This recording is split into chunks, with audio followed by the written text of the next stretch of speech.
अस्सलाम वालेकुम जी। मैं ज़िला पाकपतन के छोटे जे गाँव तो गल करती पई हाँ। मेरा नाम कौसर है।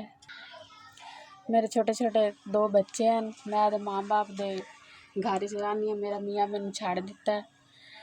मैं मेहनत मजदूरी करते ते मैं इन्हां दा पेट पालदी पई हाँ। मैं खुद मरीज़ हाँ। मेरे मोहरियां दा मसला है। मैं जिन्नी देर दिहाड़ी करदी रही हाँ मैं अपने बच्चों दे पेट पालदी रही हाँ। लेकिन इत्थे मजदूरी सिर्फ 300 रुपया है। जिन्नी देर मैं ठीक है काम करती रही हूँ। मैनू मोहरियां दा मसला है। हुण मेरे को काम नहीं होंदा।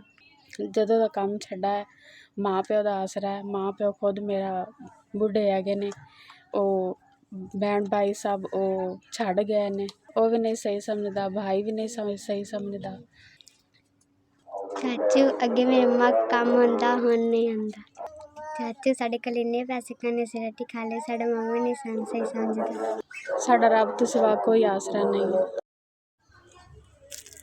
SVS तुहाडी बड़ी मेहरबानी। तुहाडे तरफ 4000 रुपया मिल गया। अल्लाह पाक तुहानू ज़्यादा देवे। ये कंपनी सारी जिंदगी इवें चलती रहे। ये गरीबां दे औखे सौखे वेले काम आंदी है। SVS अल्लाह पाक तुहानू इस तो भी ज़्यादा देवे। असीं गरीब, साड़ियां गरीबां दुआवां तुहाडे नाल हैं। SVS तुहाडी मेहरबानी। तुहाडे तरफ 4000 रुपया मिल गया।